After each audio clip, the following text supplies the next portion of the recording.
Bolo Média. Comme vous, découvert ce communiqué, nous n'avons pas été surpris parce que le Gabon est en train de basculer dans une dictature militaire féroce. Et ce qui est arrivé, en fait, c'est du chantage. Nous n'allons pas reculer. Monsieur Oligui Nguema, qui est président de la transition, il oublie qu'il nous incitait, c'est lui qui nous donnait des informations pour cogner fortement sur Ali. Et c'est le retour de la manivelle. Donc il faut qu'il assume. Et quand on prend la décision d'être président pour gérer un pays, il faut qu'on soit suffisamment fort pour supporter les coups. J'ai porté plainte contre M. Oligui pour des menaces de mort qu'il a eu à proférer au cours d'une émission qui était... Des menaces de mort à votre encontre? Bien sûr. En France, pendant mon émission, il est venu proférer des menaces de mort. Ça a été enregistré et puis j'ai déposé toutes les preuves. La gendarmerie française a été saisie et ça a été vérifié. C'est bel et bien M. Oligui. Et je crois que même ce communiqué participe d'un jeu de contre-feu. C'est tout. Et surtout aussi une panique de son côté. Parce que nous expliquons, plus que la presse au Gabon est bâillonnée, ce sont les réseaux sociaux qui sont notre dernier recours pour dire la vérité aux Gabonais. Et les Gabonais ont fini par déchanter. Ceux qui avaient acclamé à se rompre les phalanges ce coup d'État découvrent que le CETERI, c'est un miroir aux alouettes. Écoutez, le Gabon, c'est un échassier qui avance à reculons.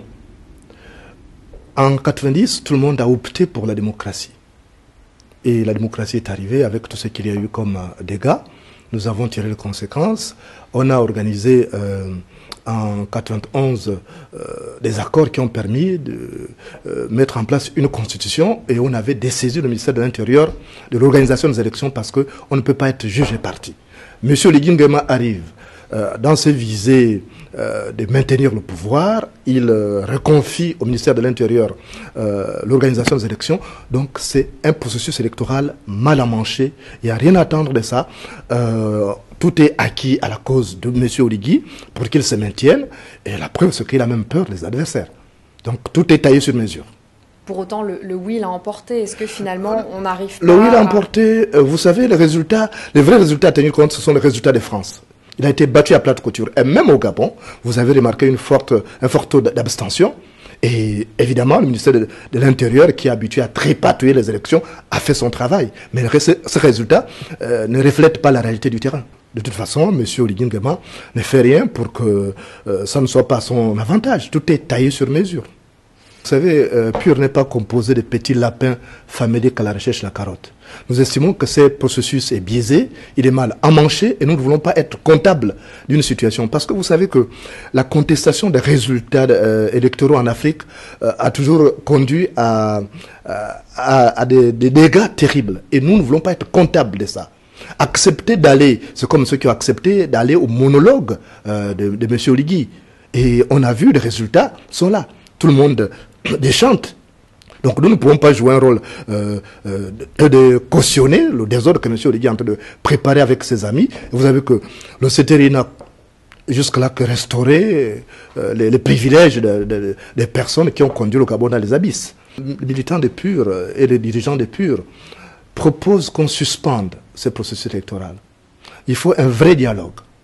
Un dialogue qui va réunir les forces vives de la nation avec des personnes qui ont un peu plus de recul. Parce que vous constatez que les militaires se lancent dans une folie, l'ivresse du pouvoir ne leur donne pas ces reculs nécessaires. Parce que le Gabon aujourd'hui est au bord de l'implosion, il faut qu'on vous dise la vérité. Or, si nous partons à ces élections, je crains qu'elles ressemblent à celles de 93. Qu'il y ait encore des soulèvements et on connaît la bestialité des militaires, ils vont encore tuer les Gabonais comme en 2016, 2009. Et je crois qu'il faut faire l'économie des fragiles vies des Gabonais en assainissant le cadre électoral, en revisitant les fondamentaux de la République pour qu'on mette des bases d'une élection acceptable, les règles acceptables par tous. C'est la clé vers un processus électoral transparent et inclusif. Bien sûr, madame. C'est l'un des mécanismes. Vous parliez justement de dialogue national. Quel autre mécanisme on peut s'attendre? On est quand même à moins d'un an de ce processus électoral. On a moins d'un an, on n'est même pas moins d'un an. On est à 2 mois parce que M. Oligui veut anticiper la présidentielle pour février. J'ai des informations dans ce sens. C'est pourquoi il a dit, la fameuse commission qui est chargée de faire le toilettage. Madame, vous pensez qu'en 15 jours, on va réussir à faire le toilettage d'un fichier électoral? Bolo Média.